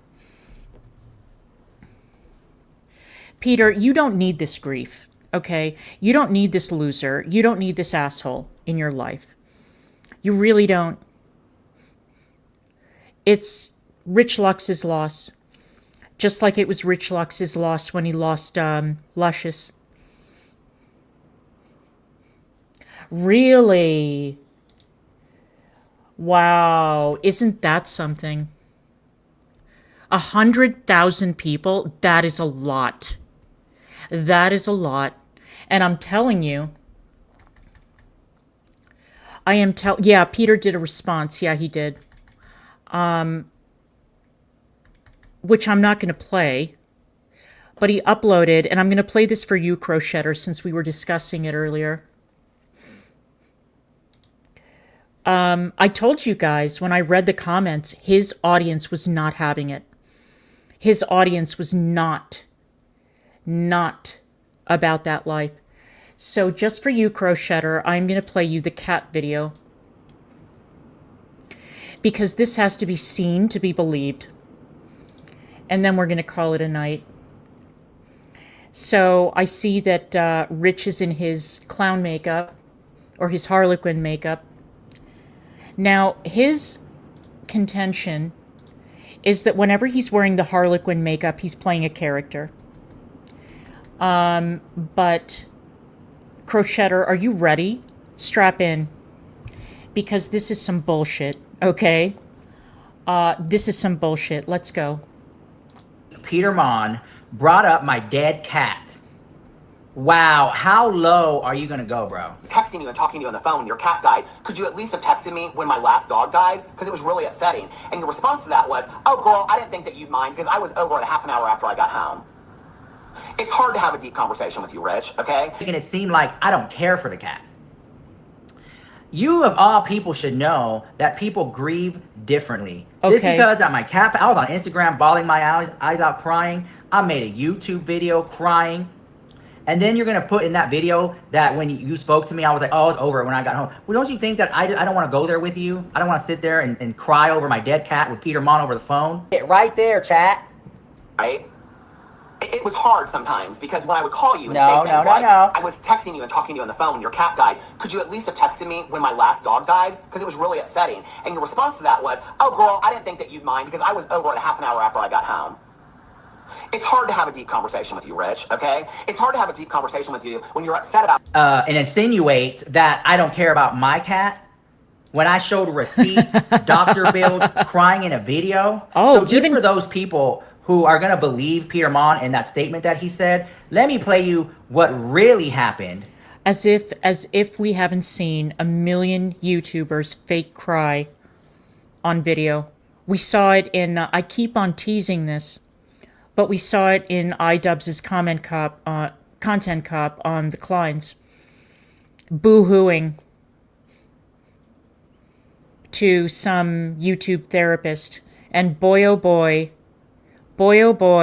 is there a lot about the therapist that he included in his video. Boy, did he sandbag that guy. And yeah, I'm really looking forward to doing the Content Cop stream.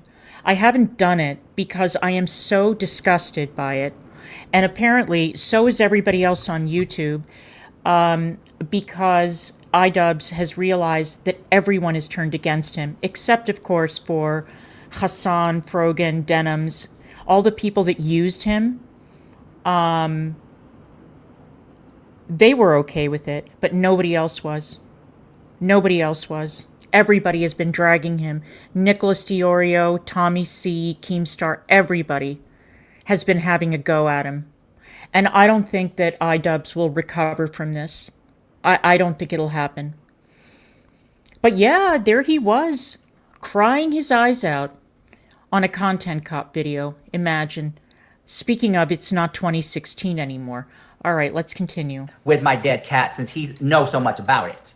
Here we go, roll it. So I'm back.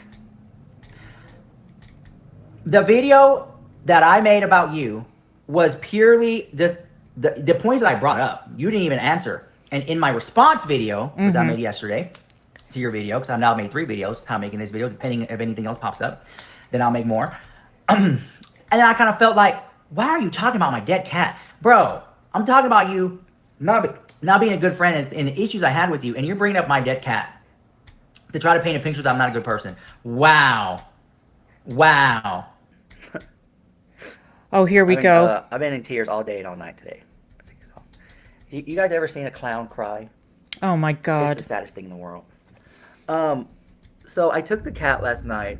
Well, first of all, I want to say a special thank you to the viewers and everyone who commented and gifted. Appreciate that so much.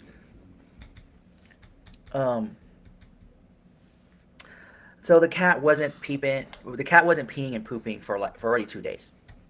I don't see any crying, by the way. I paid thousands of dollars and took it to the vet. You guys said take the cat to the vet. I'm gonna be honest with you. How I grew up in the hood. I grew up poor AF. Okay. We don't take cats and our animals to the vet. We just can't afford it. Okay. Right? So we just kind of let them, do their things. Especially with cats, they tend to find a nice dark place and isolate and then, pass that way. There is no fucking crying in this video. Where's the crying? Where's the crying?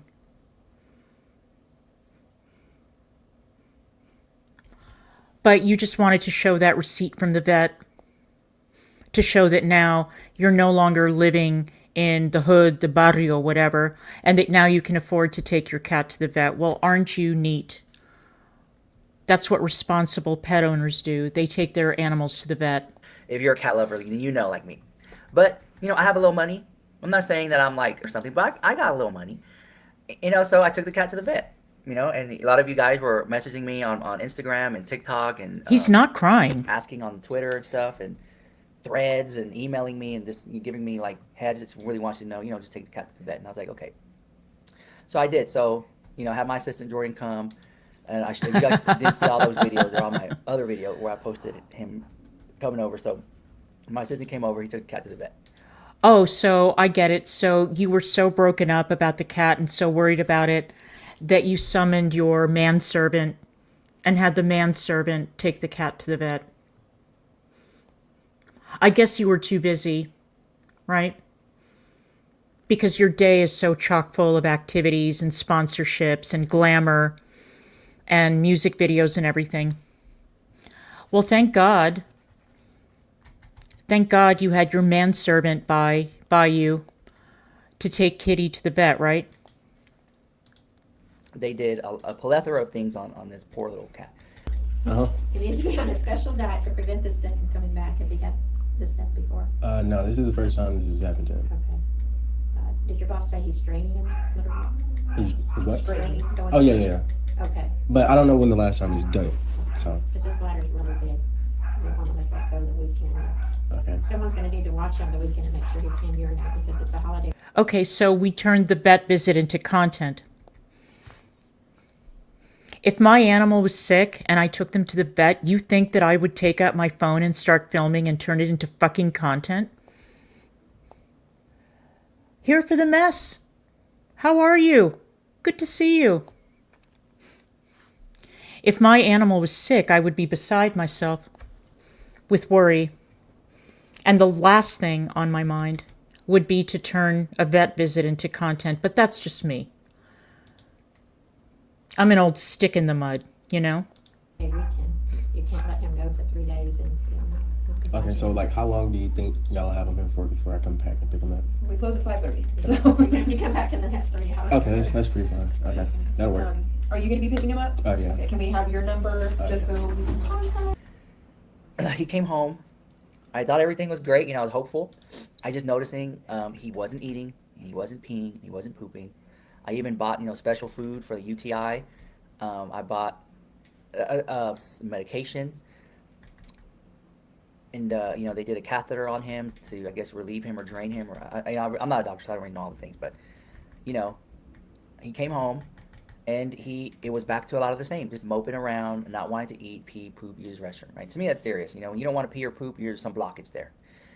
But I was like, he just got from the vet. Let's give it 24 hours. Let's see.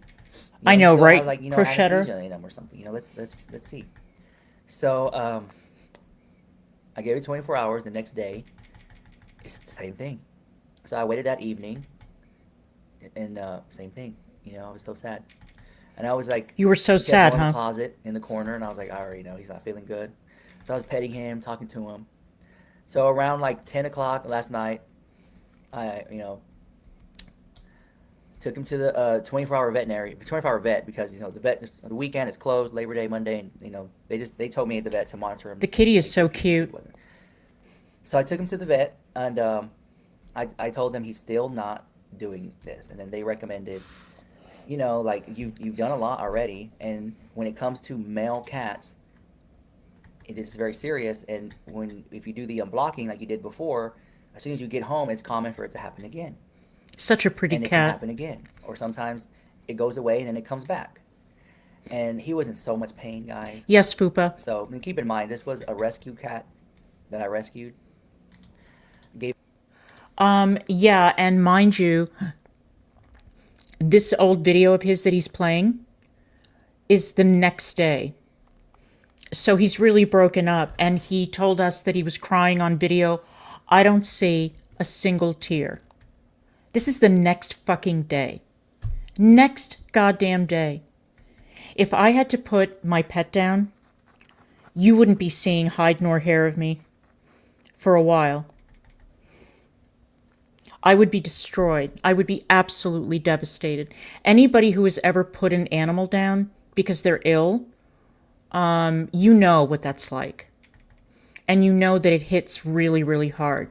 But this guy is expecting us to believe that he was broken up when he is behaving this way the next day. Gave it a fabulous life.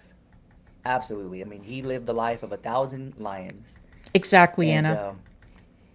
you decided to put him down. I'm so sorry. Oh, here we go with the tears. There's Come one thing I don't on. like about pets is the emotional attachment you get to them. Oh, no tears. Never mind. And they hooked him up to I guess he had like a catheter or something. I don't know. But they told me we're gonna inject him with this, and he's gonna fall asleep. He's gonna be real relaxed.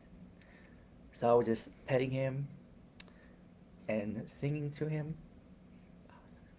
Okay, now we're getting some He fell tears. asleep. And I just kept doing that. And then the doctor said, okay, I'm gonna put this in him, and in about 30 seconds, this is gonna stop his heart. I said, okay. Come on, Rich. So, I'll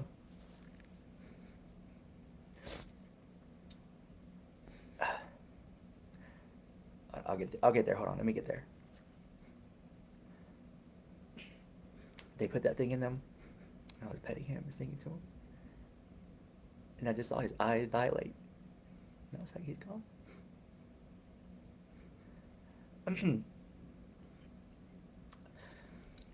A part of me feels like I didn't do enough, but I know deep down I did.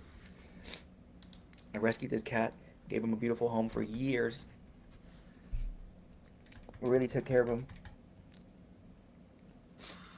He was just always playful and wanted to just cuddle all the time. I've never met a personality like that in a cat before, so it was really special.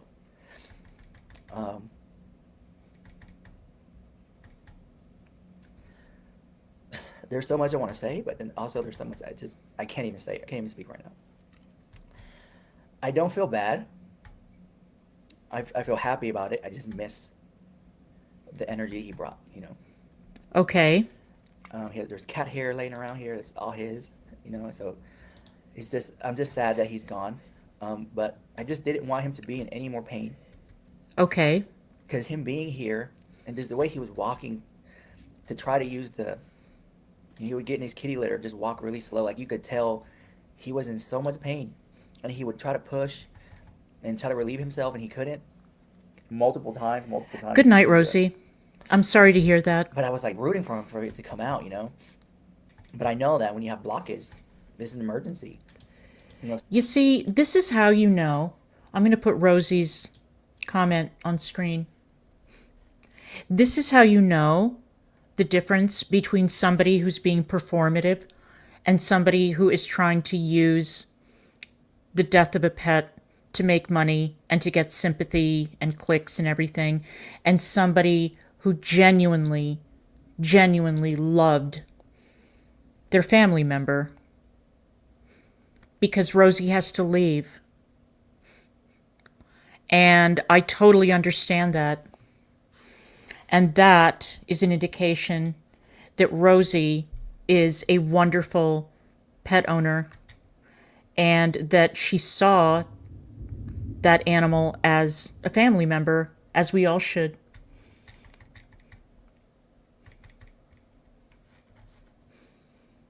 That's the difference. Sometimes some animals within 24 hours pass away.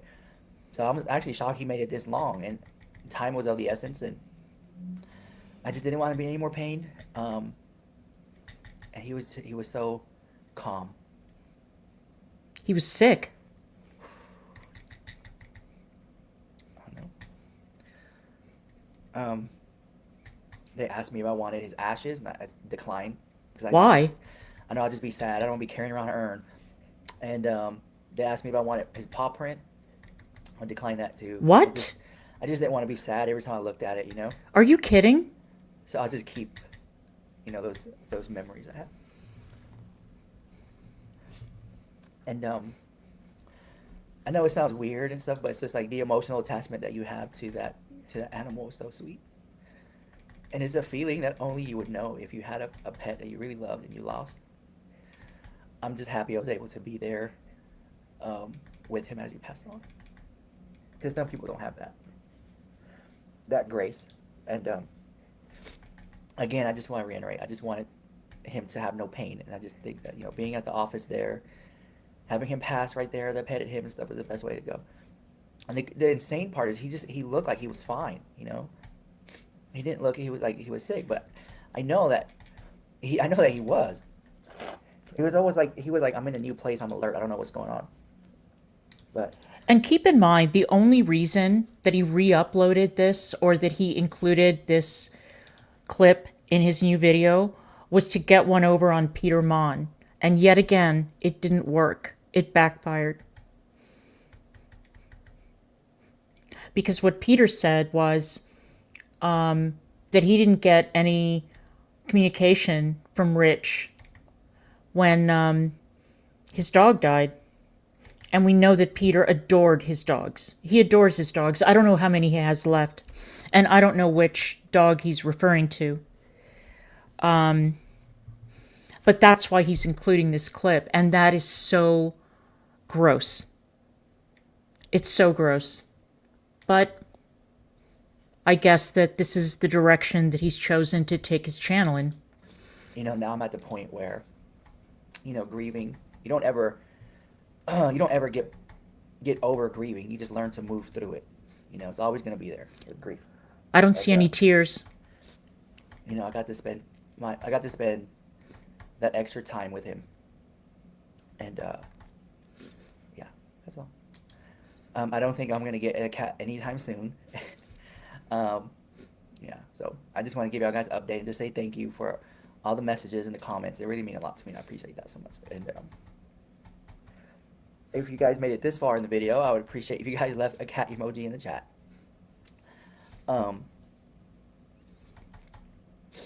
It's just, you know, I haven't even thrown away his litter box yet or cat food. I haven't brought myself up to do that much yet. It just happened last night, and so I fell asleep crying, and I woke up crying, and then Okay. filmed this video, so I'm here with you guys. I don't feel alone, even though I was there alone at the clinic, and I don't ever feel alone because although I'm talking to a camera, there's nobody here right now in this room. I feel like there's so many people watching, you know, and I feel connected, and I just want to say. And that's all that matters, right? That's all that matters. You've got so many people watching. But you are alone, Rich. You are. Those people that are watching, they don't know you. They're not your friends. You had no one with you in your life to go with you during this traumatic experience, right?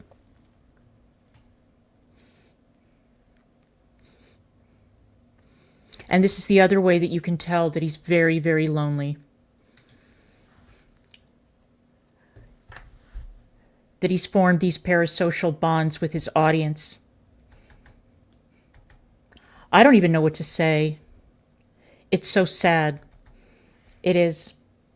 But I don't think that there's a single human being on the face of the earth who could sit him down and have a real heart-to-heart conversation with him and explain what has gone wrong with him. I don't think he would listen because he's too dazzled by views and clicks and money and praise and all of that, even though he got zero praise under these videos. But let's go. Thank you guys, and I appreciate that. And you know, I just felt like I did the best that I possibly could do. And telling myself, Rich, he was a rescue cat. He went from the ghetto to Gucci. And from the ghetto to Gucci, huh? Do you think a cat gives a fuck about whether the cushion it lays on is Louis Vuitton or something from Home Goods? Do you think that cats care about that? I swear to God, it's the superficiality and the materialism that is it's such a turnoff. It really is. It's such a turnoff. It's just, you know, no words could be truer, you know. And I'm sorry if that term offends people, but that's just how I feel right now. And I'm just talking from the heart, and I just wanted to share that with you because, you know, I was really attached to that little cat, you know. I would take him on walks sometime. I'll take him with me to the Whole Foods. He enjoyed car rides. He almost seemed like a dog. That cat seemed like he would play fetch. He just always wanted to play. And so now I just think like, oh, I wish I would have played with him more. I wish I would have talked to him more. I wish I would have brought him out more, you know, but I'm happy with it, with the decision and everything that went on. It's just, you know.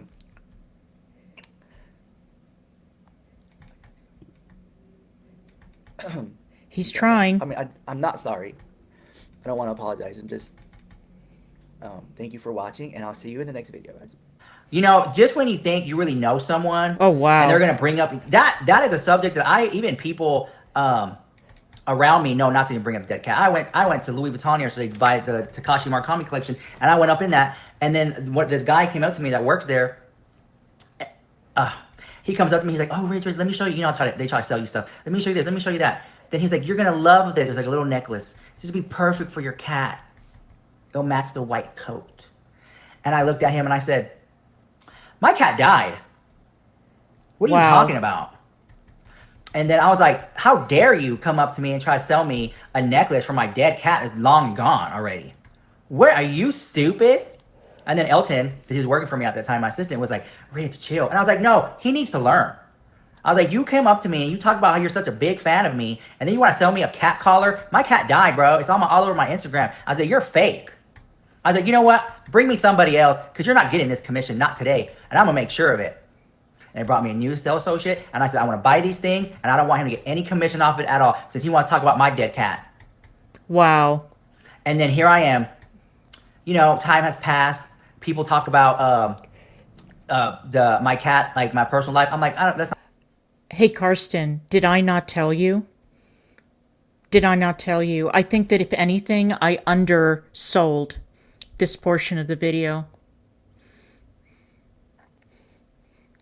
If this story is true, okay, and let's, for the sake of the stream, let's assume that every word of this is true. What an asshole. It's all over my Instagram. And he keeps on saying dead cat. I don't know. I think the story is fake, but like I said, he wants us to believe it, so I'm going to go with it. And the fact that if he is making the story up, why would he think that this would paint him in a good light? Disgusting.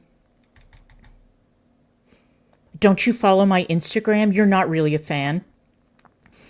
Because you don't know about my dead cat. What an asshole. Let's not talk about that. I don't want to go there. We're not talking about my dead cat. Bro, that cat lived the life of 1,000,000 lions. That cat lived the life of 1,000,000 kings. I'm looking up here, uploading a video. So, for you to get up on camera and bring up my cat, wow. Wow.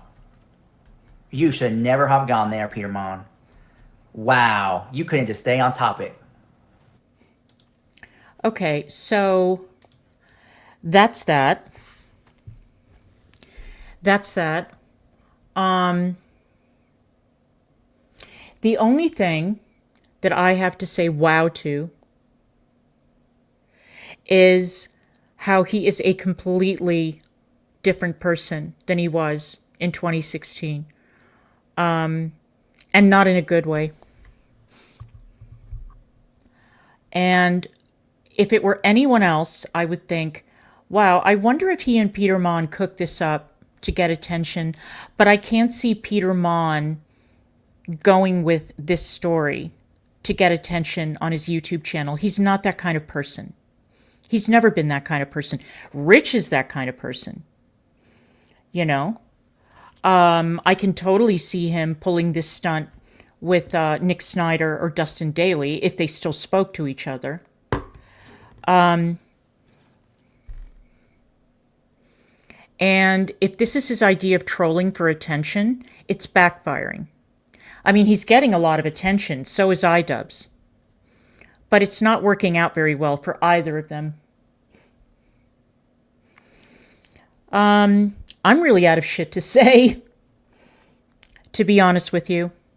I am continually disappointed and disgusted by the lengths that people will go to get attention on this platform. And I'm really appalled by this new trend of stabbing friends or former friends in the back in order to get attention. But Tommy C put it really well in his critique of Content Cop. He said, all these YouTube friendships are fake. They're all based on what can you do for me. They're all based on views. They're based on subs. They're based on it. They're all transactional. And so he's not surprised that iDubbbz turned around and did what he did. And I'm not surprised that Rich Lux did this. Not really, I guess. But it's very depressing. I mean, these guys are cautionary tales. They're cautionary tales that if you want to have a YouTube channel, by all means do it, but be very, very careful about who you trust. Don't throw the word friend around too loosely. We've all made bad decisions about associations on the platform. We've all chosen to trust the wrong people. We've all been burned. All of us. And if you haven't been burned yet, you just haven't been on YouTube long enough, or you have a really tiny channel. But just be careful. Just be careful. Because you don't want to end up as a cautionary tale because you were too trusting and too naive. But everybody is guilty of this. Everybody has made friends with someone and regretted it when the knives come out. And it's really gross. It really is. And I'm not a fan of this genre of video. And based on the reception that Rich and iDubbbz have gotten, iDubbbz got millions of views on Content Cop, but he got hundreds of thousands of dislikes, and he turned a lot of people against him. So, whatever works. So tomorrow, I have to go to the orthopedist to have a look at my cast at my ankle and everything. And then, as far as future medical interventions are concerned, it's a question mark. I don't have dates yet. I don't have any of that. Again, how much I update my audience. I haven't decided yet. I haven't decided how much I'm going to share, but I'm going to get through it, and the family will get through it. And the family has been a great source of comfort to me in these annoying, trying times.